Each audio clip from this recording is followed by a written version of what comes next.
welcome to another episode of Earning the Hate.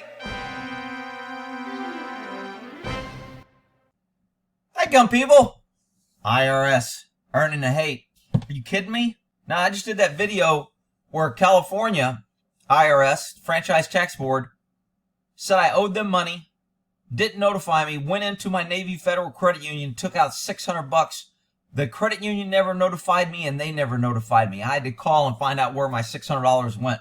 Then, after days of fighting with the tax board to try to get somebody to talk to me, they said, oh, you're below the limit. You really don't owe it. We'll send it back to you when we get it. You should get a check in 3 months.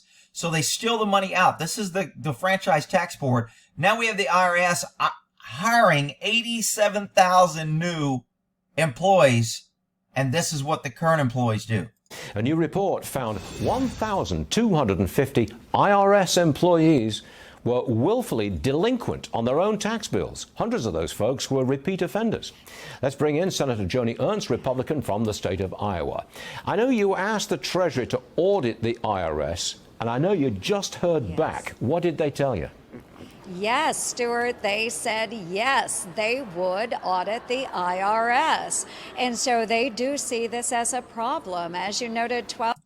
Great. Government's going to audit government, and we're going to believe the results. Perfect. 1,250 employees were willfully delinquent on those tax returns.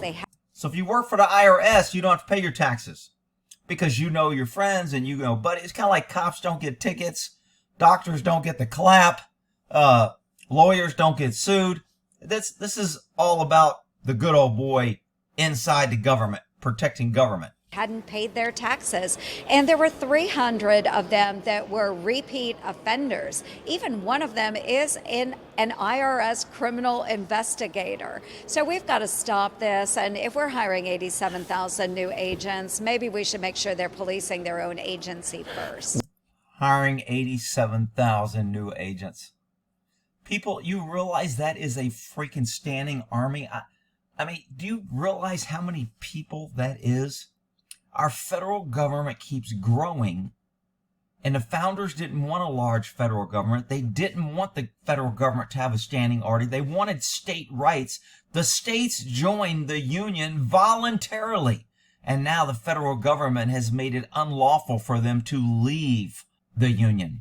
I keep telling people, you better be buying guns and ammo and planning, because it's getting out of control. It's been out of control for a long time. What were some of the excuses for these IRS folks not paying taxes?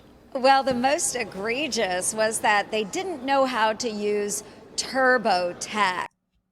So we have people working for the IRS that can't figure out how to use an automated form that most people file their taxes with, and they can't figure it out. And yet, they're going to be coming to your bank account, taking your money, putting liens on your house, your cars. People, you're going to have idiots voting for more government and more liberal government this next election. You watch. Other excuses that they gave were that they couldn't figure out the forms. I mean, these are folks that actually work for the IRS. These are, as I said, investigators. They are agents that are hired by the IRS to dig into other people's... 87,000 new employees. Currently, there's 87,000 employees in the IRS. And they're hiring 87,000 more. Wow. Finances. So it's really unexcusable. Senator, this morning we heard that producer prices... All right. So the IRS is coming. You better start having a plan, hiding your money. Cash is going to go away. If they go to digital currency, your cash is worth nothing. Then the federal government controls your currency and your bank accounts. They've already taken over bank accounts. The fact that they could take money out of my account without notifying me or telling me and just reach in and steal my money now. I forgot the name of the video, but I'll try to put a link in the description if you want to go watch how they took my money. We'll end that there.